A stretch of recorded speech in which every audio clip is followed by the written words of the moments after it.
அங்கண்மாஞாலத்து அரசர் அபிமான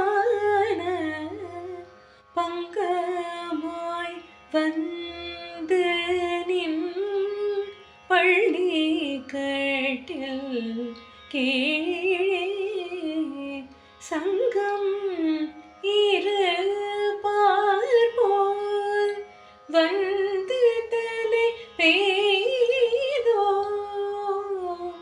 கிங்கிணி வாய் செய்த தாமரை பூ போலே செங்கண் சேரும் சிறிதே எம்மேல் விழியாவோ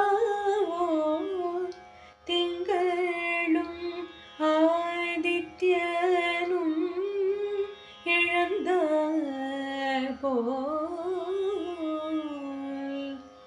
அங்கண் இரண்டும் கொண்டு எங்கள் மேல் நோக்குதீர் எங்கள் மேல் சாபம்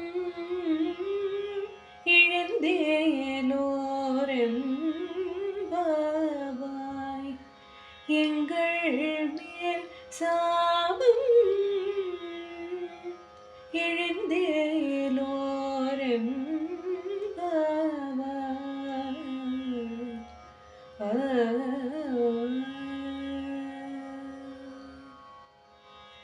எங்களை விட உயர்ந்த வீரர்கள் இருக்கிறார்களா என தங்களை பற்றி பெருமையடித்துக் கொண்டவர்களும் இந்த பரந்த பூமியை ஆட்சி செய்பவர்களுமான அரசர்கள் மிகுந்த பணிவுடன் உன் பள்ளி கொண்டுள்ள கட்டிலை சுற்றிலும் சத்சங்கத்துக்கு வந்த பக்தர்கள் போல் காத்து நிற்கிறார்கள்.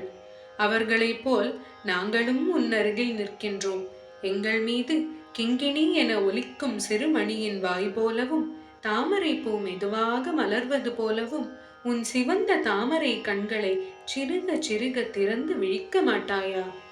சந்திரனும் சூரியனும் உதித்தது போல அந்த கண்களை கொண்டு எங்களை பார்ப்பாயானால் எங்கள் மீதுள்ள எல்லா பாவங்களும் சாபங்களும் தீர்ந்து விடுமே என்று கூறும் 22வது பாசுரம் இது.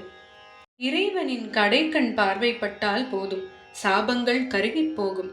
எப்படி அவனது பார்வையை நம்மீது திருப்புவது? மிக எளிதாக ஆண்டாள் பாடிய திருப்பாவையின் பாடல்களையும் மார்கழியில் மட்டுமல்ல, எந்நாளும் பக்தியுடன் படித்தால் போதுமே. கோவிந்தா, விக்ரமா போன்ற எளிய பதங்களை அவற்றை சொன்னாலே போதுமே, அவனது பார்வை பட்டுவிடும்.